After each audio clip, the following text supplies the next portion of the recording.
Hello दोस्तों, विहान कहानियाँ में आपका स्वागत है। आज की कहानी है बनवारी की। बनवारी अपनी बड़ी हवेली के चौबारे में बैठा हुआ था। उसके सामने गांव वालों की कतार लगी थी। ये लो, सबको पैसे मिलेंगे, आओ आओ, एक एक करके ले जाओ। ये बनवारी सबको उधार दे देगा। फिर बनवारी बहुत हंसने लगता है। बनवारी सबको रुपए उधार दे रहा था। आखिर में उसके सामने भैरव सिंह खड़ा था। बनवारी भैरव सिंह को रुपए दे ही रहा था कि तभी उसके मुंह पर किसी ने बाल्टी भरकर पानी डाल दिया। दरअसल बनवारी खेत में बने चबूतरे पर सो रहा था और सपना देख रहा था। पानी से उसकी आंख खुली। उसने सामने देखा तो भैरव सिंह खड़ा था। क्यों रे कामचोर, तुझे मैंने यहाँ से मछलियों को फसल से दूर हटाने के लिए भेजा था या सोने के लिए? अरे सरकार, क्या आप भी? मैं इतना अच्छा सपना देख रहा था। हाय, सपने में इतना अमीर हो गया था कि सब गांव वालों को उधार रुपए दे दिए। और आखिर में कौन खड़ा था पता है? आप, साक्षात आप मेरे सामने हाथ फैलाकर खड़े थे। मैं आपके हाथ में रुपए रखने ही वाला था कि तभी आपने मेरे मुंह पर पानी डाल दिया। अरे ओ करम जले, मेरे इतने बुरे दिन नहीं आए हैं कि मुझे तुझ जैसे कामचोर और आलसी इंसान से पैसे उधार लेने पड़े। अरे तू क्या मुझे उधार रुपए देगा? तूने तो मेरी सारी फसल खराब कर दी।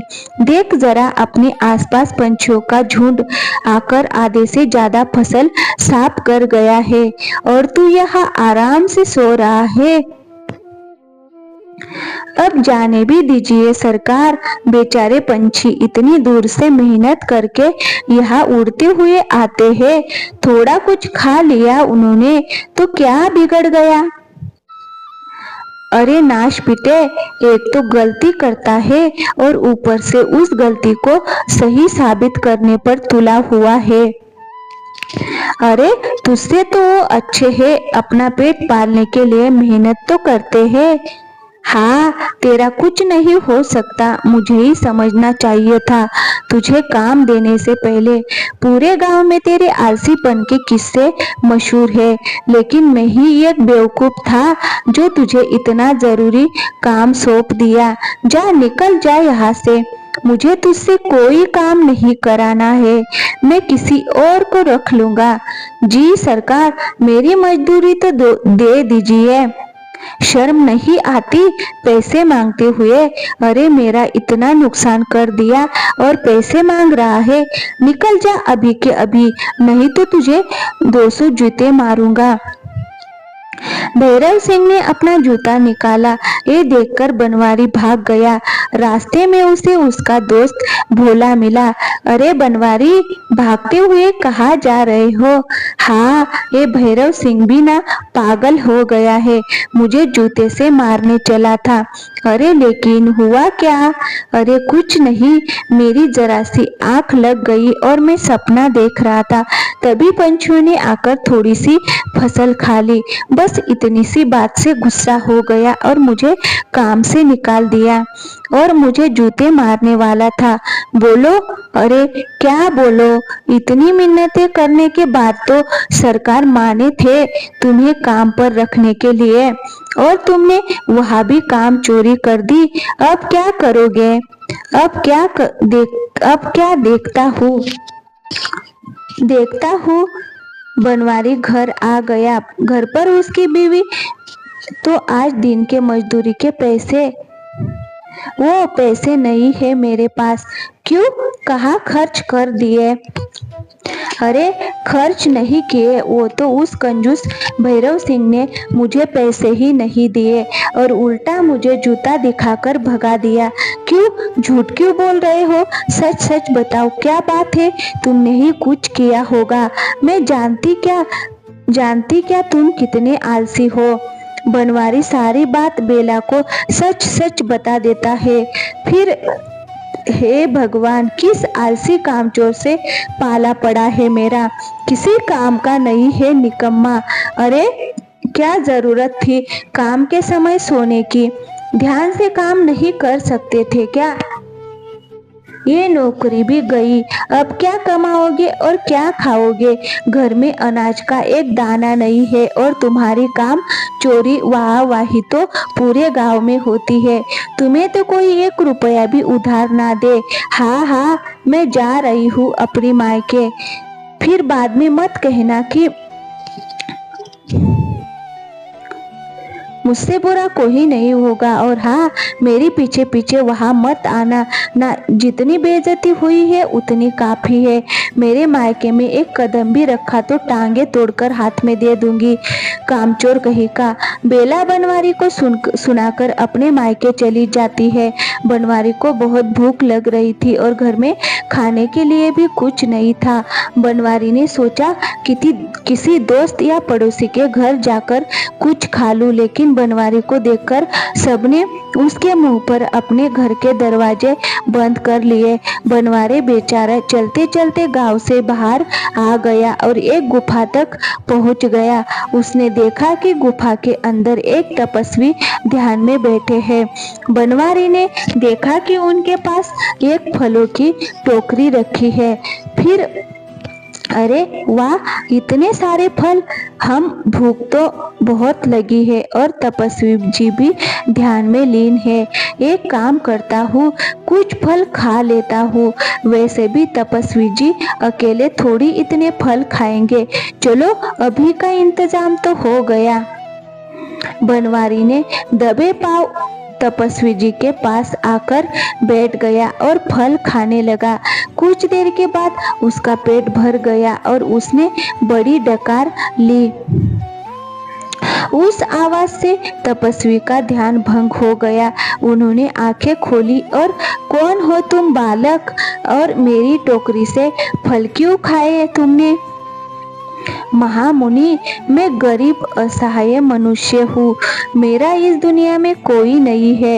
एक पत्नी थी जो मुझे छोड़कर चली गई। गांव में भी मुझे कोई अपना नहीं मानता। भटकता हुआ मैं यहाँ तक आ पहुँचा हूँ। बहुत दिनों से भूखा हूँ, इसीलिए फल खा लिए। अच्छा। फिर तपस्वी ने बनवारी के सर पर हाथ रखा। अपनी योग माया से उन्हें बनवारी के बारे में सब सच पता चल गया। मूर्ख मनुष्य, एक तपस्वी से असत्य बोलता है। तू खुद एक कामचोर और आलसी व्यक्ति है, इसीलिए कोई तुझे अपना नहीं मानता। तेरी पत्नी भी तेरे इस आलस से परेशान होकर तुझे छोड़कर चली गई है। अरे वाह, आपको तो सब सच पता चल गया। तू मेरी योग विद्या नहीं जानता। मैं सिर्फ किसी के सर पर हाथ रख दूं तो उसकी सारी कुंडली निकाल सकता हूँ। तू एक निहायती आलसी व्यक्ति है। तेरे इसी आलस्य की वजह से कई एक जगह पर तू काम के लिए नहीं टिक सकता। जहाँ भी काम करने जाता है, काम चोरी करता है और दूसरों का नुकसान करता है, और तुझे इस बात की जरा भी शर्म नहीं आती। मुनिवर, आप ही बताइए मैं क्या करूं। आप अपने हाथ आगे करो। मैं तुम्हें ऐसी शक्ति दे दूंगा कि तुम लगातार 12 घंटे तक खड़े रहकर काम कर सकोगे। अपने हाथ आगे बढ़ाओ। लेकिन मुनिवर, इतना काम, इतनी मेहनत करने की जरूरत क्या है। इंसान को जीने के लिए लगता ही क्या है। 2 वक्त की रोटी उतना मिल जाए काफी है। 2 वक्त पेट भरने के लिए इतना काम मुझसे तो नहीं होगा। पूरा दिन काम में गवा देना मुझे तो सही नहीं लगता। तपस्वी जी बनवारी को मेहनत करने का महत्व समझाने लगे, लेकिन वो महत्व मान ही नहीं रहा था। फिर अच्छा मुनिवर, आप बताइए, आप रोटी कमाने के लिए क्या करते हैं। मैं अपने कमाने के लिए कुछ नहीं करता मूर्ख, मैं तो ज्यादातर समय ध्यान में ही लीन करता हूँ। ईश्वर के समीप जाने के लिए तपस्या करता हूँ। जब भी मैं ध्यान और तपस्या में होता हूँ मुझे भूख ही नहीं लगती, लेकिन इस शरीर को चलाने के लिए अन्न ग्रहण करना आवश्यक है, इसीलिए मैं भिक्षा मांगता हूँ। लोग मुझे फल और भोजन भिक्षा में देते हैं, वही खाकर इस नष्ट के देह को भरण पोषण करता हूँ। अरे वाह, ये भी अच्छा है। तुम्हारा कुछ नहीं हो सकता। मेरे इतने समझाने के बाद भी तुम्हें मेहनत का महत्व समझ नहीं आया। तुम जाओ बालक, मेरे ध्यान का समय हो गया है। तपस्वी अपनी आंखें बंद करके ध्यान में लीन हो गए। बनवारी के दिमाग में एक तरकीब आई। उसने आसपास देखा, वहां पर तपस्वी जी के वस्त्र रखे हुए थे। बनवारी ने वो वस्त्र उठाए और गुफा के बाहर आ गया। फिर नकली दाढ़ी मूछ लगाकर अपने गांव आ गया। किसी ने उसे नहीं पहचाना। बनवारी के घर के सामने जाकर अलख निरंजन भी, श्याम देही माता भिक्षान दो, फल दो, भोजन मिष्ठान जो कुछ भी हो दे दो माता, ईश्वर तुम्हारा भला करेगा।